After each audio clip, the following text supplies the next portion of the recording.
Joining us in the Informer studio is Ryan Smith, the member for Warrandyte. Good to have you back. Great to be back. Opportunity to talk about a number of things that have cropped up and are very much in the news, making headlines. The rail link, the proposed rail link between Melbourne City and the airport.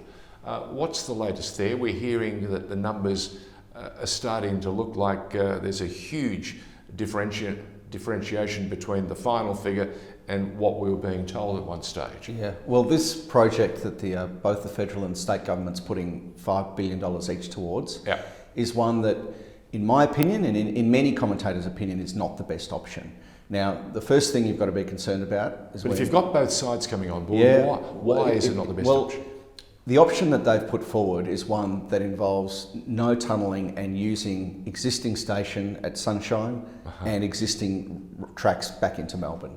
Now, common sense will tell you if you're putting in a rail line or a rail service that uses existing tracks to a new destination, being the airport, the existing services have got to be affected in some way. You can't put an unlimited number of trains on one line and on one track. I thought there was going to be an exclusive line using some parts of the old track. So an exclusive line from the airport to Sunshine, but then using the suburban track from there.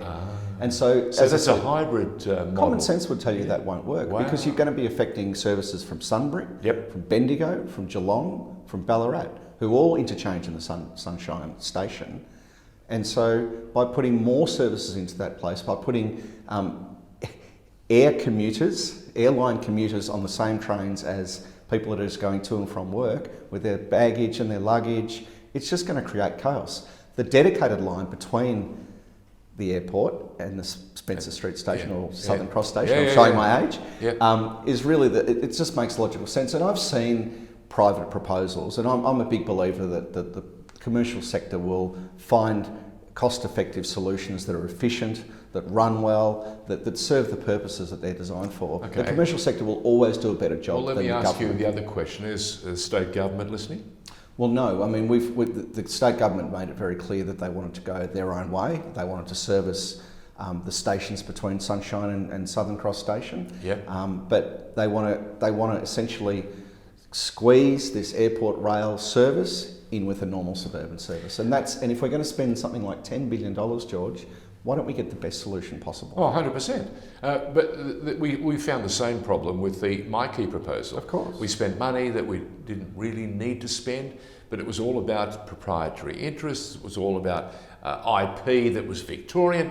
Now, I don't begrudge Victoria wanting to have a very Victorian product and use it, as a branding tool as well, but why spend $1.5 billion when you can get it done for $200 million and it's seamless and you can use it for so many other things like parking,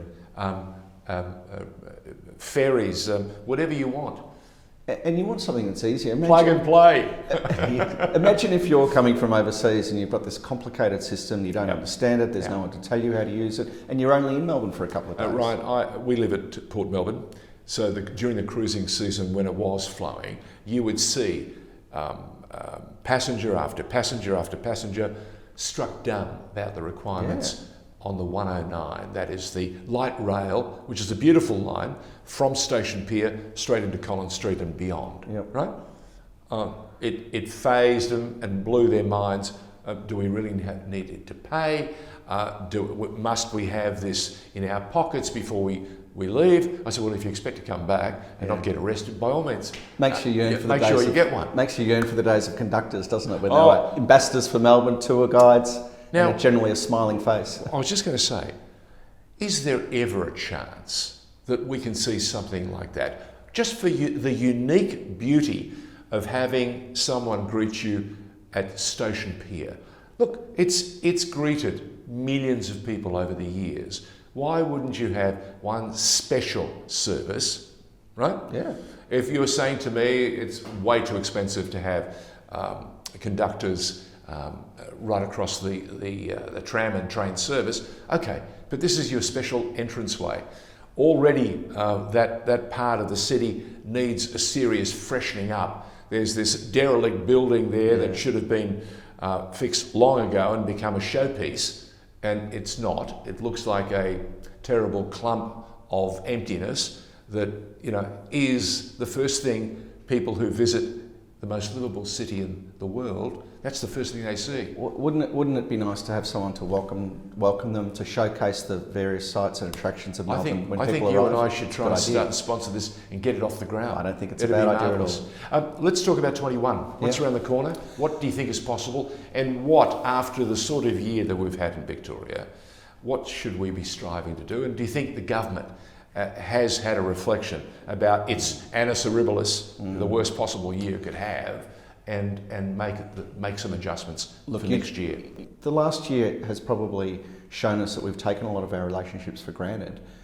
Next year's the time to get back on top of them and to show that care and nurturing and help if it's needed as much as we possibly can. So I think that's what next year's about, is caring for those that you love. Melbourne was always good when you went to the football on the weekend, and many Victorians were denied that opportunity this year, because it was a great community opportunity to share in something you both believed in, or you all believed in. So to see the Army of Richmond proceeding to the G, or the Carlton Army, or the Collingwood Army, which is about to go through the most massive convulsion, because, dare I say it, after 22 years, Eddie Maguire's going to pull the pin, and they're going to be looking for a new president. Now, he's done a remarkable job and changed the very club and its culture. But there are questions now, because succession plans are notorious. Well, as a Collingwood supporter, I wouldn't mind seeing a few more flags during his reign, so maybe the successor might have a bit more luck in that area. All right. But it'll be exciting to see. Ryan, as always, great to have you in the studio. I look forward to seeing much more of you in 21. And let's see if we can start changing the spirit and start changing the sort of goal setting that some people maybe have put to one side because they've been struck down by what's happened this year. All the best. Thank you. Good on you.